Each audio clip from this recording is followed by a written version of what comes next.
Et notre invité ce soir est Jean Ballan. Bonsoir, merci d'être avec nous. Vous êtes avocat de 23 parties civiles dans l'affaire du bombardement de Bouaké que j'évoquais il y a quelques instants. Alors on a donc appris la semaine dernière qu'une juge française avait ordonné le renvoi devant la Cour de justice de la République de 3 anciens ministres, notamment Dominique de Villepin, Michel Alliot-Marie et donc Michel Barnier, qui étaient aux affaires à l'époque. Comment les familles que vous défendez ont réagi à cette nouvelle ?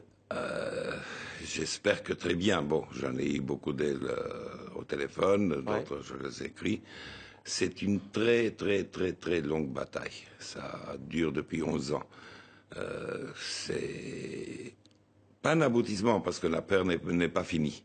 Mais en tout cas, on est arrivé dans un stade de l'affaire où il faudra que des gens s'expliquent pour leur attitude. Alors, que réclament au juste ces familles? Donc, on le rappelle, 9 militaires français qui étaient engagés dans une opération de maintien de la paix, une force d'interposition en Côte d'Ivoire. Hein. C'était la mission Licorne. Que réclament ces familles aujourd'hui? Les familles, comme toutes les victimes, réclament d'abord justice et ensuite la vérité.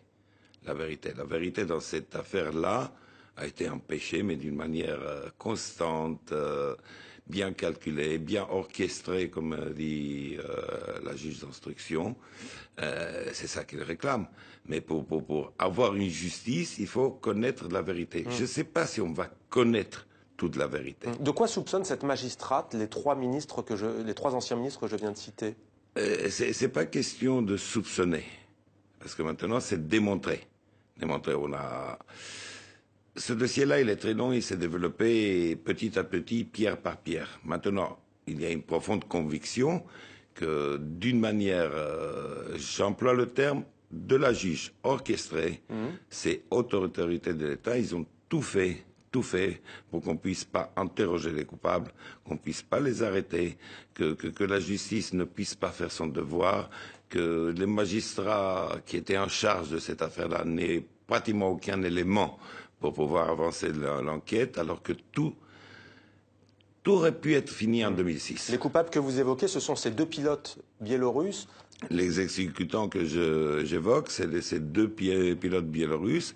Et n'oublions pas aussi qu'il y avait aussi 2 pilotes ivoiriens. On connaît parfaitement leur nom, leur grade, leur tête, tout ce que vous voulez. Mais pourquoi les autorités françaises, maître, auraient tout fait pour qu'on ne les arrête pas, ces auteurs du bombardement? Parce que, bon, ça c'est plus qu'une théorie pour moi. C'est tout simplement parce qu'ils ne veulent pas découvrir la vérité.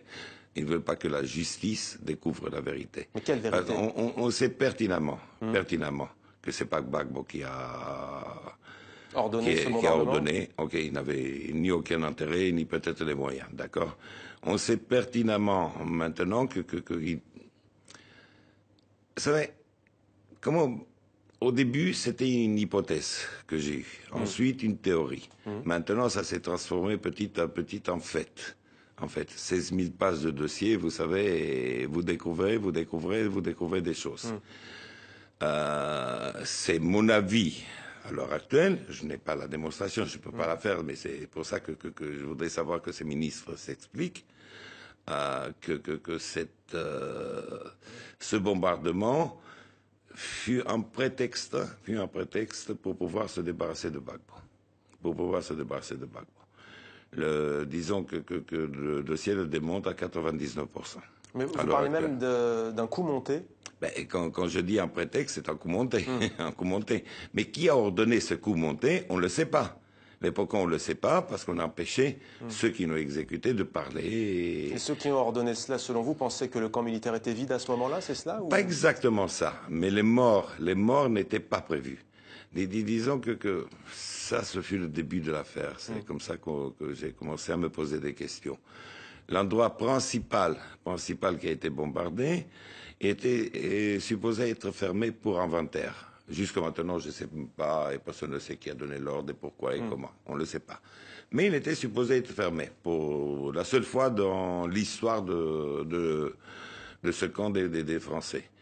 Le problème est que quand on fait des frappes aériennes, d'abord, elles ne sont pas d'une précision millimétrée, et ensuite, beaucoup de gens on essayait de se cacher à l'endroit. Mais vous partez d'un postulat, c'est que la France voulait, semble-t-il, se débarrasser du président de la Côte d'Ivoire, qui avait été élu en 2000, hein, donc 4 années plus tôt. Pourquoi la France aurait eu intérêt à se débarrasser de ce président? Moi, je parle d'aucun postulat. Je partais d'aucun postulat. Moi, j'ai pris le dossier et j'ai commencé à me poser des questions. Et quand vous posez des questions, vous arrivez à cette conclusion. Mais qu'est-ce qui veut dire que c'est un coup monté qui visait à se débarrasser de Laurent Gbagbo? La suite des événements? La suite des événements. La suite des événements. Ouais. Je sais que c'est pas toujours très facile d'exprimer en quelques mots toute une histoire. Ouais. Toute une histoire. Parce qu'il y a une pièce, plus une autre pièce, plus une autre pièce, plus un témoignage, plus un autre, et par centaines. Et par centaines. Qu'il faut regrouper, faire un ensemble de tout ça, et là vous vous rendez compte. Vous expliquer tout ça en quelques minutes, c'est pratiquement impossible. Ouais.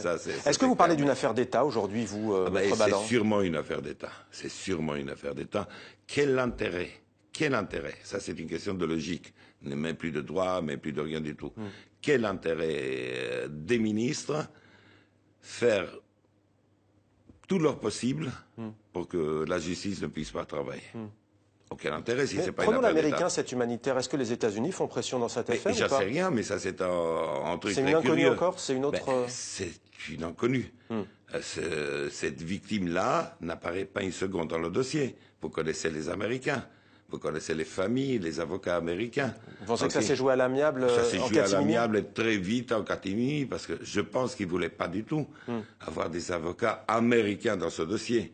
Nous, en tant qu'avocats ici, on n'a pas les mêmes moyens ni les mêmes conceptions des avocats américains. Quelle est la suite, Maître Balland, dans ce dossier? Parce qu'il y a eu cette info donc, de cette magistrate que nous avons donnée sur TV5 Monde la semaine dernière. Est-ce qu'ils vont vraiment être entendus devant la Cour de justice de la République, ces anciens ministres? Mais je l'espère bien.